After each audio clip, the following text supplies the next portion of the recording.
Alex Sarr, I've tried to listen to a bunch of interviews you've done, and everyone asks how you're feeling or what the next 48 hours is going to be like. But I would ask you, is this what you expected? Because you knew that you were going to be here from a long time ago.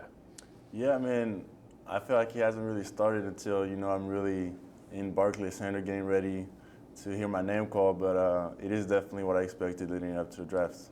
So we've been very fortunate to see you up close and see you playing for Perth. And it's been a pleasure for us to see you look so comfortable. But I've heard you say that it was a challenge for a variety of reasons. I'm wondering if you can pinpoint some times in the season where things did surprise you or things did shock you and you had to work your way through some of those challenges. I think it's not really like a special time. I think it's just like every game, like you always go through a couple plays where you get a challenge and bounce back. So that's more my way of seeing it than, it wasn't like a couple games where I was really feeling down. It was more plays where I had to adapt and be better for the next player. So I think we love the Next Stars program. For guys like yourself in Australia, you get the top talent. But you were also playing for Perth, a team that is under as much pressure as any, and it was a slow start. What were you thinking when the team is feeling the pressure? John Riley's under pressure, even though you were playing well and you knew that the goal for you was the NBA. How did you find that early experience? Yeah, I mean, I know that in order for me to go to the NBA, we had to be a good team. So I was just locked in us winning games and trying to impact winning as much as I could. Like we started a little slow, but I felt like the whole team was pretty confident that we could come back, and that's what we did. How'd you find John Riley? Because I love him as a coach, but I also love the fact that with us, with the media, he'll be short and sharp. If you ask a silly question, he's going to tell you what's up. How did you find him as a personality and a coach? Yeah, I mean, Jar, like despite the looks, he's actually a fun guy. Like he was actually fun, spending time with him. And he has jokes, but as far as coaching, I think he brought me a lot this year. The whole coaching staff, really watching film and pinpointing things I can change during practice, it really helped me. And I've been over here most of the season, so I only saw you live once. Okay. It was in Melbourne. You were playing Southeast, and there was a stretch in the second quarter where, and this was probably your fourth game, where you took over and you scored on 3 or 4 possessions in a row. You had a couple of blocks in a row. You spoke about being comfortable, but it was amazing to see how quickly you were able to have stretches in games where you took over. Why were you able to do that? How were you able to do that straight away? Yeah, I mean, I think it's just, like through practice, like competing hard at practice and then feeling confident enough to do it the same during games. And my teammates trusted me, the coaching staff trusted me. I knew what they was expecting from me, so I just had to go out there and play basketball. So you're about to be on a roster with a bunch of unbelievable athletes, unbelievable players, experienced players. As far as Australia goes, Bryce Cotton is one of those players that everyone respects so much, but he feels like he drives the standards. Did you feel like with someone like Bryce or any of those guys, you needed to prove yourself so early in your professional career, and how did you find that trust and relationship? Yeah, I mean, I don't think I had to prove myself, but, I just saw that their leadership through example, whether it was Bryce, whether it was Jesse Wagstaff that's been there for like 15 years, and you can just see they do everything right, so it just makes you want to do the right thing, and it pushes the whole team up.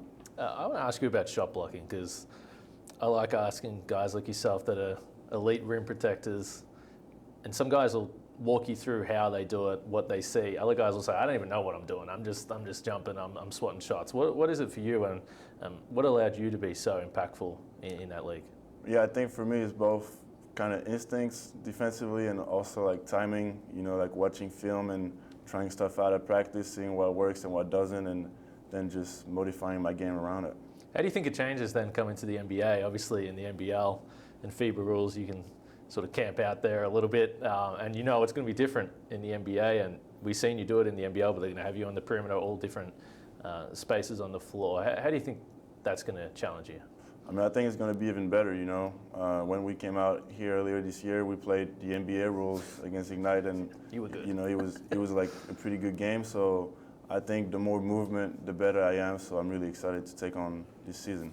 So I thought it was really cool to see you the other day in Dallas, Game 4 of the NBA Finals, but the teams are warming up, they're getting ready for this game. Obviously, it's a massive stage, and I was wondering what you must have been thinking. Maybe you were just like sitting there and enjoying the moment, but at the same time, I was curious if you're watching these guys going, okay, this is a few weeks away from me being in that same league? Yeah, I mean, I was just watching them and seeing, how they operate. They were probably 2 months after the end of the season for most teams, and they're still locked in, so it's pretty impressive to see. And I was just trying to learn the most I could. What are you watching when you're watching that game then? Are you looking at the big man? Obviously, Porzingis was in and out of that series, but it's Al Horford. Lively as a rookie, someone that probably you have some similar characteristics with. What were the guys you were looking at, and what were you trying to get away from that experience? I mean, I think I'm looking at the whole game. I'm not just looking straight at one player doing his motions. I'm just looking at the whole game and trying to learn from every position I can. Just away from basketball, so I read you like fishing? Yeah. I'm just picturing you on the pier in Perth. You're probably standing out if you're up there with a fisherman. What are you doing? You're off the land, you got a boat. Like, what's the situation? Were you able to go fishing in Perth? No, I never went fishing in Perth because, we was kind of busy and I don't really know what's in the water over there. But I went fishing when I'm back here in Santa Barbara. I went deep sea fishing, but I usually like lake fish most of the time. So what are you trying to catch?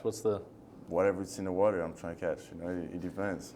I wouldn't have been. You're worried about it. I wouldn't have been worried about Australia. I think it's the ocean's crazy. You didn't have any crazy experiences in Australia? No, I was fortunate enough. No. What does the next 48 hours look like? We can't wait. We're really excited for you. What are you envisioning? And are you able to stop your mind from spinning, because there's interviews all over the place here? You're probably sick of doing this stuff, but what's going through your head? Yeah, the next 48 hours is going to be busy, got stuff to do, media and all that. But I think tomorrow I'm going to take time, to just chill a little bit before the draft and